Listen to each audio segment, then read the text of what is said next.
नमस्कार दर्शक मित्रों, मैं हूं दिया खटवानी और स्वागत है आपका के न्यूज़ में। चलिए गौर करते हैं आज के मुख्य समाचारों पर।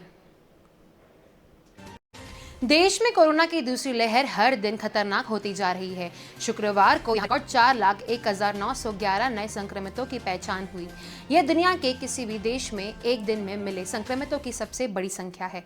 यही नहीं, यह आंकड़ा सबसे ज्यादा संक्रमित अमेरिका में मिले नए मरीजों से 7 गुना का है। वहां शुक्रवार को 58,700 केस आए।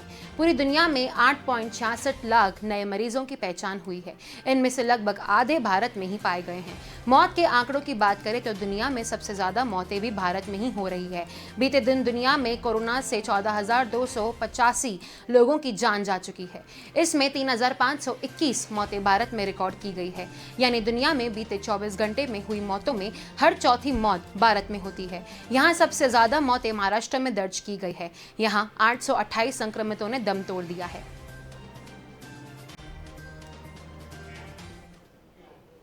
बिहार के सीवान से आरजेडी सांसद रहे बाहुबली नेता मोहम्मद शाहबुद्दीन का शनिवार सुबह कोरोना से निधन हो गया है। हालांकि कुछ मीडिया रिपोर्टर्स में जेल प्रशासन के हवाले से इसे एक अफवाह बताया गया है। शाहबुद्दीन हत्या के मामले में तिहाड़ जेल में उम्र कैद की सजा काट रहे थे। फिलहाल उनका यहां के एक निजी अस्पताल में इलाज चल रहा था। शुक्रवार मध्य रात्रि 3:40 पर उन्होंने आखिरी सांस ली। आरजेडी प्रवक्ता मृत्युंजय तिवारी ने कहा कि पूर्व सांसद मो शाहबुद्दीन अब हम लोगों के बीच नहीं रहे हैं। कोरोना संक्रमण की वजह से उनकी मौत हो गई है। यह आरजेडी परिवार के दुखद खबर है। पूरा आरजेडी परिवार महामारित है। मो शाहबुद्दीन अपने क्षेत्र में काफी लोकप्रिय थे। वे हमेशा जनता के लिए काफी काम करते थे। सिर्फ अपने क्षेत्र में ही नहीं, हर जगह उनका चाहने वाला कोई लोग थे। शाहबुद्दीन एक कर्मठ सांसद के रूप में जाने जाते थे। दरअसल तिहाड़ जेल प्रशासन को बिहार के बाहुबली और आरजेडी के पूर्व सांसद शाहबुद्दीन के कोरोना संक्रमित होने का पता तब लगा जब 20 अप्रैल को उसकी हालत अचानक बिगड़ने लगी। जिस तरह के उसके शरीर में लक्षण नजर आ रहे थे, उसके मद्देनजर कोरोना संक्रमण की जांच कराई गई। रिपोर्ट पॉजिटिव आते ही शाहबुद्दीन को तुरंत तिहाड़ जेल के चिकित्सकों की निगरानी में दे दिया गया।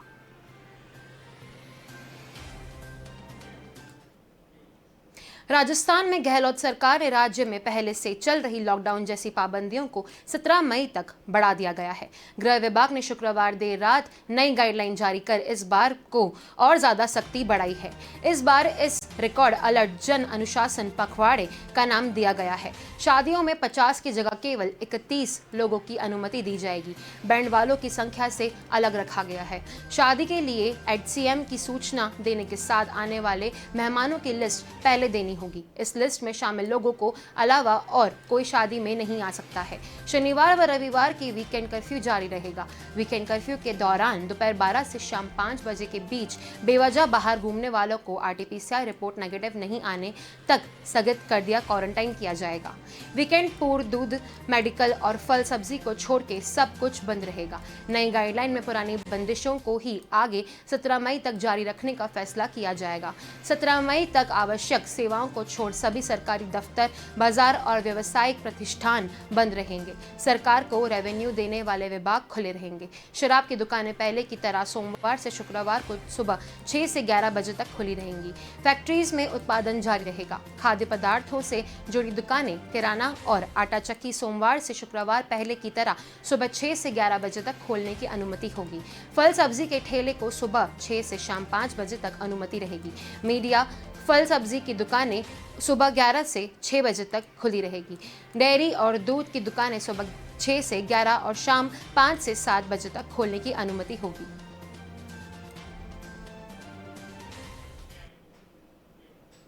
दो तीन दिन से लगातार पड़ रही तेज गर्मी के बीच शुक्रवार के जयपुर वासियों को थोड़ी राहत मिली है। शाम 5 बजे मौसम में हुए बदलाव होने के बाद आंधी चलना शुरू हो गई है। इससे आसमान में धूल मिट्टी का गुब्बारा छा गया है। मौसम के इस बदलाव के तापमान में 3 डिग्री तक की गिरावट हुई है, जिसमें गर्मी का प्रभाव भी कम हुआ है। राजधानी जयपुर की बात करें तो इससे पहले सुबह से मौसम साफ रहा है और तेज धूप भी निकली है। हालांकि दोपहर करीब 4 बजे बाद आसमान में हल्के बादल छाने लगे हैं। देखते देखते कुछ देर में मौसम में बड़ा बदलाव आया और तेज आंधी चलने लगी। आंधी चलने से उड़ी मिट्टी से आसमान मटमैला हो गया है। सड़क पर जगह जगह कचरा मिट्टी उड़ने लगी है। टू व्हीकल और चारों के लिए पैदल चलने वाले को परेशानी होने लगी है। मौसम में ये बदलाव जयपुर के अलावा अजमेर, पाली, राजमसद, सीकर, चूरू, झुंझुनू, बीकानेर, गंगानगर और अलवर सहित इनके आसपास की जगहों पर देखने को मिला है। इन शहर में भी आसमान में बादल छाने के साथ ही आंधी चली और तापमान में गिरावट दर्ज हुई है।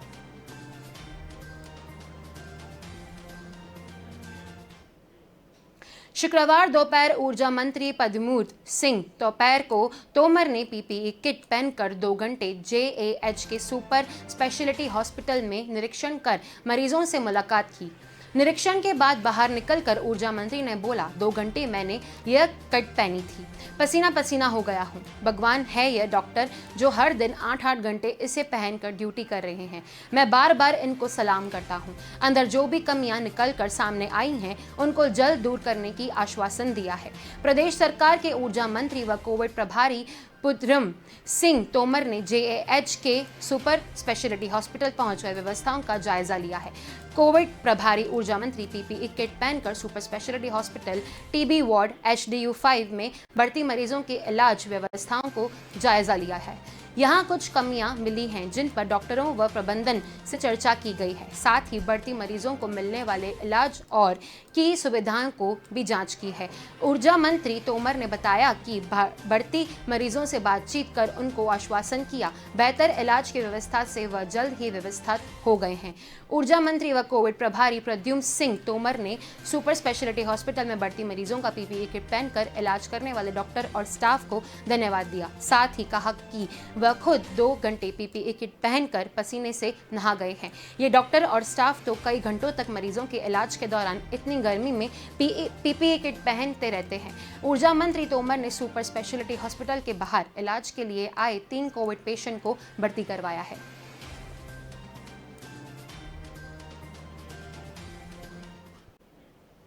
चलिए वक्त हो चला एक छोटे से ब्रेक का, जल्द मिलेंगे इस ब्रेक के बाद। शुद्धता और स्वाद को ध्यान में रखकर गजानन ने तैयार की है विभिन्न मिर्च। गजानन है हर मिर्च का मास्टर। आज तो सब चमका दिया मैंने। वाह क्या बात है, Vadilal gourmet American nuts.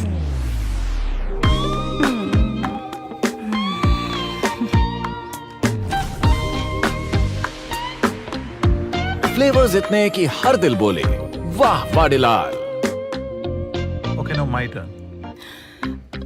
What? Laundry अभी बाकी है।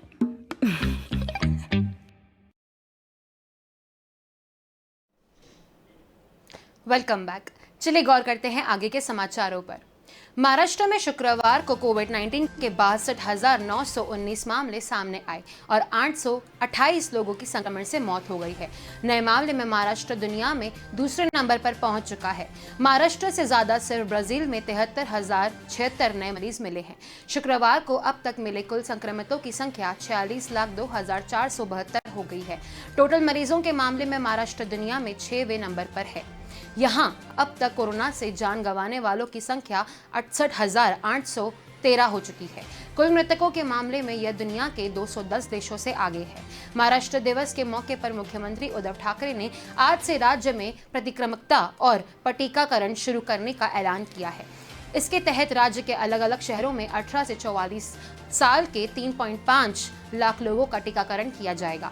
इससे पहले शुक्रवार को राज्य की जनता को संबोधित करते हुए सीएम ठाकरे ने कहा कि कई मई में 18 लाख डोज ही मिलेंगे, जबकि राज्य को 12 करोड़ डोज की जरूरत है। सीएम ने कहा कि राज्य के नागरिकों को मुफ्त टीका लगाया जाएगा। इसके लिए जो भी खर्च होगा वह राज्य सरकार स्वयं उठाएगी। मुख्यमंत्री ठाकरे ने कहा कि जून-जुलाई तक वैक्सीन की सप्लाई सुचारू रहेगी, इसलिए टीकाकरण केंद्रों पर भीड़ नहीं होनी चाहिए। राज्य के पास 10 लाख लोगों को प्रतिबंधिता प्रतिदिन टीका लगाने की क्षमता है। राज्य में अब तक कुल 1,58,88,121 लोगों का टीकाकरण हो चुका है। राज्य में अब तक 11,05,888 स्वास्थ्य कर्मियों ने टीके की खुराक ली है। इनमें 6,24,567 कर्मियों ने टीका लगवाया है। एंटी करप्शन ब्यूरो यानी एसीबी कोटा का घूसखोरों को खिलाफ अभियान जारी हो चुका है। शुक्रवार को एसीबी टीम ने सीएमएचओ कार्यालय में राष्ट्रीय स्वास्थ्य मिशन कार्यालय के लेखा प्रबंधन महेंद्र कुमार मालीवाल को 50,000 की रिश्वत लेते रंगे हाथों ट्रेप किया है। महेंद्र कुमार मालीवाल ने मीडिया के टेंडर के बिल पास करने के लिए एवज में परिवादी से 1.30 लाख रुपए रिश्वत की मांग की थी। सत्यापन के बाद एसीबी ने जाल बिछाकर कार्रवाई को अंजाम दिया। मुख्य चिकित्सा एवं स्वास्थ्य अधिकारी कार्यालय में बैठकर उसने रिश्वत ली, फिर रिश्वत की राशि को अपनी कार में रखा। इसके बाद उससे दबोच लिया गया। एसीबी कोटा के अतिरिक्त पुलिस अधीक्षक ठाकुर चंद्र सिंह ने बताया कि अविनाश की शिकायत की थी कि उसने बताया था कि यस ट्रैवलर के नाम से उसकी फर्म है। सीएमएचओ कार्यालय में गाड़ियां उपलब्ध कराने के टेंडर साल 2019 में हुआ था।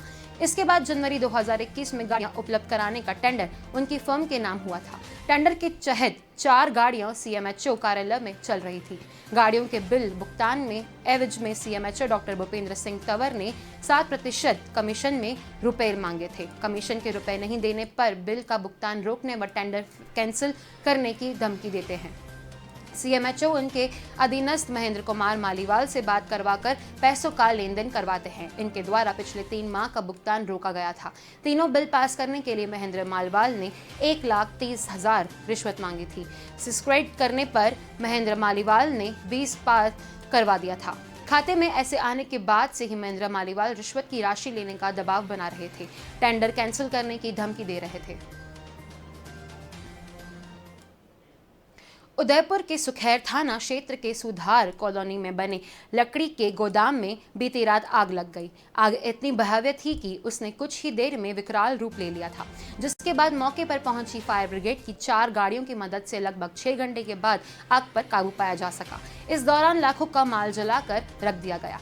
प्रत्यक्षदर्शी रमेश ने बताया कि बीती रात अचानक गोदाम से आग की लपटें निकलने लगी थी, जिसके बाद नगर निगम की फायर ब्रिगेड बुलाई गई, जिन्होंने लगभग 6 घंटे की मशक्कत के बाद आग पर काबू पाया। लेकिन इस पूरे घटनाक्रम के दौरान सुथार कॉलोनी के बाशिंदों की सांसें अटक रही थी। पूरी रात आग के धुएं और दमकल की गाड़ियों की आवाज में कॉलोनी की बाशिंदों की नींद खराब की थी।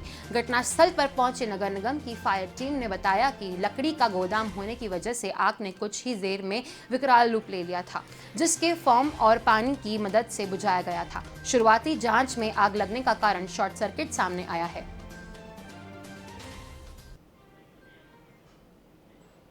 प्रशासन ने अस्पतालों में लगने वाली ऑक्सीजन का ऑडिट किया है। इसमें सामने आया है कि अस्पताल को 260 सिलेंडर की जरूरत लग रही है।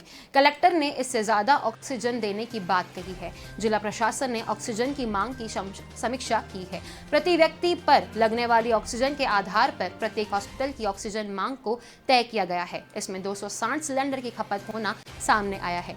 वहीं तय बेड क्षमता के अनुसार सभी अस्पतालों को खाली बेड पर मरीजों को भर्ती करना संबंधी कोई रोक नहीं लगाई गई है। इधर आयुष हॉस्पिटल में एक मरीज को ज्यादा ऑक्सीजन देने का मामला सामने आया है। अभी मरीज का इंदौर के अरबिंदो अस्पताल में इलाज चल रहा है। कलेक्टर गोपाल चंद्र डार्ट ने बताया कि डॉक्टरों ने हमें बताया मरीजों को ज्यादा ऑक्सीजन देकर और परेशानी में डाला गया है। ऑक्सीजन को लिमिट में रखें।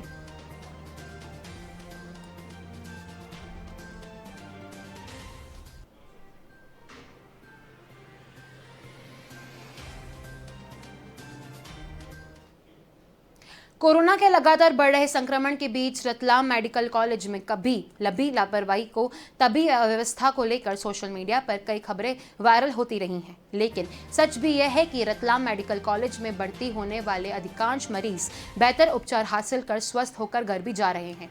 मरीजों के उपचार में दिन रात लगे डॉक्टर और मेडिकल स्टाफ के साथ प्रशासक अधिकारी और रामेजस्वी भी मरीजों की सकारात्मक लाने के लिए लगातार प्रयास कर रहे हैं। ऐसे ही 2 कर्मवीर रतलाम मेडिकल कॉलेज में मरीजों के लिए सकारात्मक कार्यक्रम चलाने वाले और उनका उत्थावर्धन करने के लिए प्रतिदिन मरीजों के बीच पहुंचे हैं। जहां वे मरीजों के खैरियत पूछ सकते हैं और उनका हाल परिवार वालों को बताते हैं। मेडिकल कॉलेज के कोविड वार्ड में दिन रात मेहनत कर रहे डॉक्टर और मेडिकल स्टाफ तो हमेशा नजर आते ही हैं, लेकिन कोरोना संक्रमित मरीजों के बीच कुछ ऐसे ही कर्मवीर योद्धा भी पहुंचते हैं जो डॉक्टर नहीं है, लेकिन मरीजों का मनोबल बढ़ाने और उत्साहवर्धन करने में वह यहाँ की डॉक्टर की मदद जरूर कर रहे हैं। मेडिकल कॉलेज के लिए सामान्य प्रभारी बनाए गए deputy collector Sharali Jain medical college की व्यवस्थाओं में सुधार के लिए दिन रात लगी हुई है। मेडिकल कॉलेज के कोविड वार्ड में भर्ती मरीजों के लिए ये डिप्टी कलेक्टर ने मेडिकल स्टाफ के साथ मिलकर मोटिवेशनल प्रोग्राम भी शुरू किया है। वहीं मरीजों से फीडबैक लेकर उनकी समस्या का समाधान भी डिप्टी कलेक्टर मौके पर ही करती हैं। इसी तरह रतलाम के रामेजस्वी गोविंद काकानी की भी प्रतिदिन कोविड वार्ड में मरीजों के मुलाकात और उनका उत्साहवर्धन करने प्रतिदिन पहुंचते हैं। कोविड वार्ड में भर्ती मरीजों के परिजनों को हर शाम 5 बजे गोविंद काकानी का इंतजार जरूर होता है, जो कोविड वार्ड में जाकर मरीजों से उनकी खैरियत पूछते हैं और उनके हालचाल परिवार वालों को बताते हैं। मरीजों में सकारात्मक लाने के लिए डॉक्टर और मेडिकल स्टाफ के अलावा ऐसे कर्मवीर योद्धा भी हैं, जोखिम उठाकर लोगों की सेवा में जुट गए हैं, जिसके सकारात्मक परिणाम भी देखने को मिल रहे हैं। यहाँ से ठीक होकर जा रहे मरीज यहाँ की व्यवस्था और उपचार की तारीफ भी कर रहे हैं।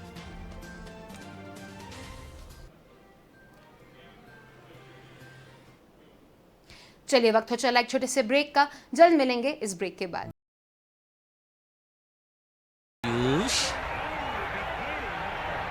Ayush oh my dear real bites ये बुलाता है। सबकी जुबां पर बस एक ही कहानी, हेल्थ और वेल्थ की है बेनिशानी। स्वाद शुद्धता और भरोसा एक थाल में जिसने परोसा, खुशबू है जिसकी सुहानी, जानी पहचानी वो है रानी सिंह तेल। रानी सिंह तेल और कपासिया तेल, मूल्यवान भरोसा, मूल्यवान तेल। वो है रानी सिंह तेल। तो शेफ, टेस्टी समोसे के बाद अब पनीर लबाबदार की बारी। अरे हेली जी, हर डिश में एक ही मिर्च। हाँ मैं तो गजानन तेजालाल समोसे या किसी भी खाने को तीखा बनाने के लिए एकदम बढ़िया है, मगर